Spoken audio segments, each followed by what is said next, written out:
So after launching dozens and dozens of products and being a part of launching over 300 products, I know what can happen if you launch the wrong product and what type of upside there is or how much money you can make if you choose the right product. In today's video, I am going to share exactly what my worst product was and share one of my products that did really well, made me a lot of money. So stay tuned. This video is going to be packed with tons of golden nuggets and tips for choosing the right product and avoiding the bad ones.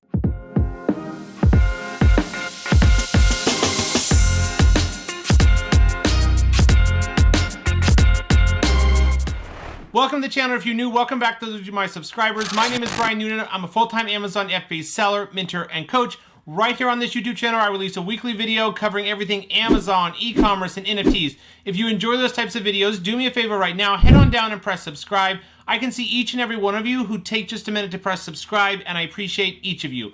Also, give me a like on this video. It helps support my channel and bring you more helpful videos like this one. My job right here on this channel is to help educate, teach, impact as many lives as possible, sharing and documenting my journey of how I went from a struggling broke drug addict 8.5 years ago to building, owning, and running multiple six-figure online businesses. Let's jump into it. All right, well, let me start off by sharing the bad, right, with a product that didn't make me any money. I barely broke even, and this was actually my first product that I launched almost 3 years ago. The product was a baby handprint and footprint picture frame kit. I'm doing my screen over here so I can overlay and show you what the product actually looks like and run the numbers here. But this product was essentially a white picture frame, just a white picture frame, and a couple packets of clay and a little stupid mini wooden roller that the baby puts their handprint in or their footprint in for newborn babies, or actually you can use it for pets too. And then on the right-hand side is where you'd put a picture of the baby or pet. Now, I thought this product was great. I looked at the numbers and I thought, you know, everyone's making good money. The review counts weren't too bad. I thought I could just come in and put my logo on the box, add an extra packet of clay, and call it good. That's essentially all I did. I put my logo on the box. It was a sticker. That was the first mistake. Number two is I just thought I could add one little extra packet of clay and that would be enough value to stand out. That was mistake number two. But I saw this product, the price was, decent, selling for around $20 to $30 on Amazon. The sales at the time looked good. Most were doing over 300 or more sales per month, and the revenues were roughly 5,000 or more, and the review counts were a lot less back then.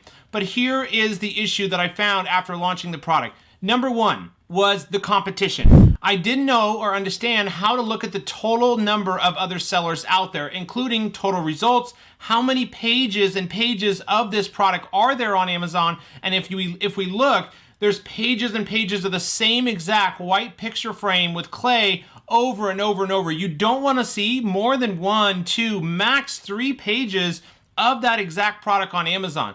What's working the best right now is finding unique products where you're one of the first 30 sellers with that product on Amazon. I was probably the 1,000 next seller, or maybe 300 or 400th seller. That's a mistake.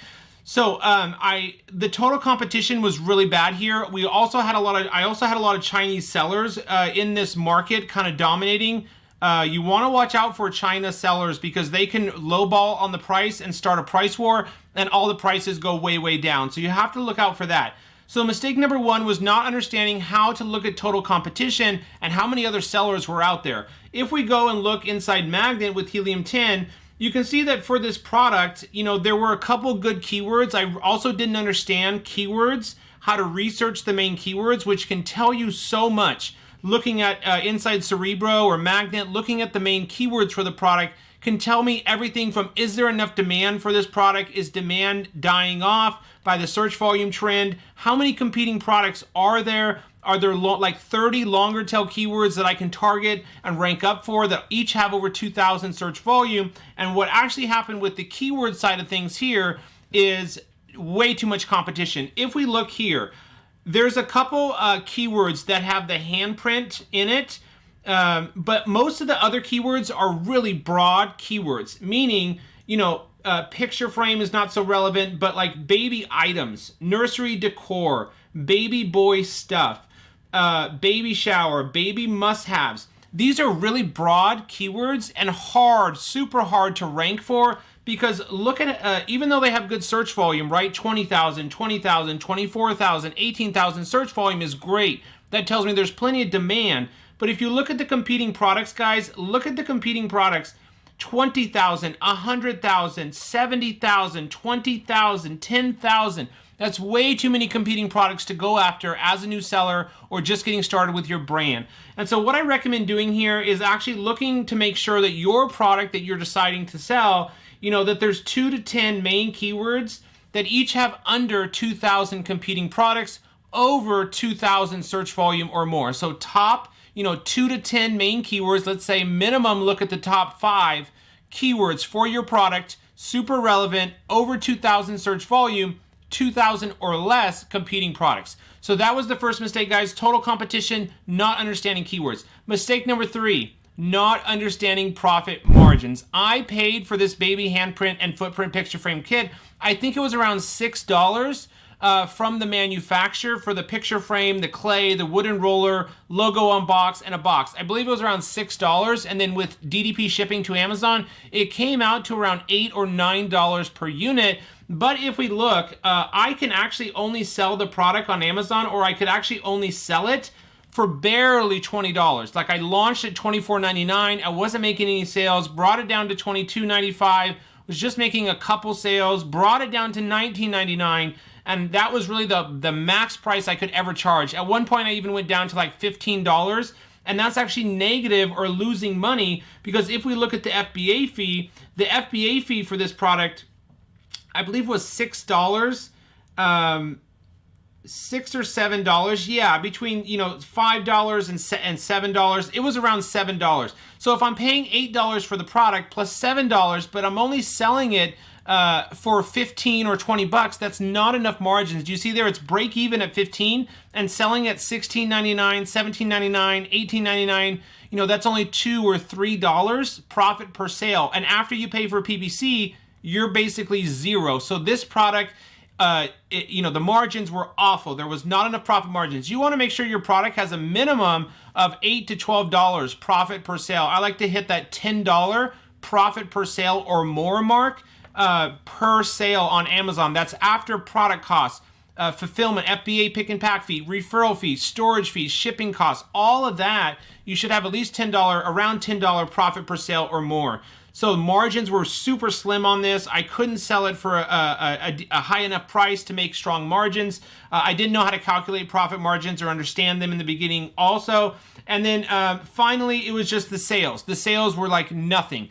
Maybe 2 sales a day, 4 sales a day, 2 sales, 0, 1, 2. If you have a product that you launch and you're not consistently making at least 10 to 25 sales per day or more, after the first month of launch, I would move on and find a new product. Your product after month 1 of launch should be doing a minimum of 15 to 25 sales per day or more, okay? So guys, that's gonna wrap up my worst product. Barely broke even, took more than 6 months to sell through, and just barely made back my money. Now let me show you a product that made me really good money. And this was my second product, and it was actually called Mason Jar Wall Sconces. These were mason jar hanging sconces, battery powered with LED lights, 2 mason jars, 2 hydrangea flowers, 2 wood boards that you hung up on the wall, and then LED lights, the battery pack, there was a spot on the back, and the lights went through and down the front into the jar. Now, let me tell you the story about this product. I actually couldn't afford to buy 400 units, which was the supplier's minimum for this. They wanted $10 or $12 per set. And I couldn't afford to spend, $10 plus shipping. So let's say 12 times 400. It was a lot of money to invest. And I actually didn't have that for my second product. So what did I do? I got creative and I went out into my garage and I handmade these wall sconces. I believe it was 200 of these by hand. I went to Lowe's or Home Depot, bought the wood off Alibaba. I ordered the hydrangea flowers and the LED lights so I could get them in bulk at a discount. So I watched my costs, but I handmade these things. I made 200 sets, sent them into Amazon, and that's how I launched. By hand making them, spending my evenings out in the cold garage during winter. I remember it was winter, out in the cold garage, learn how to cut wood, learn how to stain wood, learn how to glue the pieces on the back, with adhesive. And then I ordered the hydrangea flowers, the LED lights, and the twine from Alibaba, and the black hooks. There's little black hooks that hold the mason jar. And then I bought the mason jars here in the US. But handmade 200 of these, launched them, they sold out super quick. I believe I was selling these for around $29.99, and my landed cost for this, per unit was around $8, and then I made a really nice insert card, a really nice custom box I ordered here in the US. It looked really, really nice, because what I did was I ordered the main competitor here, this Jibo True, and I saw their box and their product, and then I was able to replicate it, right? So that's a tip there. Order your main competitor's product off Amazon and get it to your house and take a look at the product quality, the insert card, the packaging, the accessories, so you know what to do with your product and have your manufacturer in China make for you, right? So had a really nice custom box done, a really nice insert card, almost looked like a wedding invitation. It was super nice, double-sided card, thick cardstock and printed. And these guys, I forget the numbers that I did, but it sold really well. Like those 200 units didn't even last 30 days. They just sold super quick. You can see like the main competitor now is selling 1,600 units a month. And I believe I sold through those first 200 units like super quick, like within 20 days. And then I had the capital, right? I got some payouts from Amazon. I was able to put my 30% deposit down and pay for my second order, or for my real order, but my second order from the manufacturer. I sent them one of my products that I had handmade, and then they made it in the factory for me, and then I ordered the 500 units. Then my next order was for 1,000 units, and I just scaled this product up where it was making, I think, at one point 50 sales a day, especially during Q4. I think I hit 75 sales per day. And this one consistently was bringing in around $5,000 to $10,000 a month in profit, just this one product. And then I just launched my third product, and I was able to actually quit my job. So you can see here, guys, I took you through a little bit of my journey of my worst product and my best product and how it did and some of the mistakes to avoid with some tips. I hope you enjoyed this video. Thank you so much for watching. I'll see you on my next one.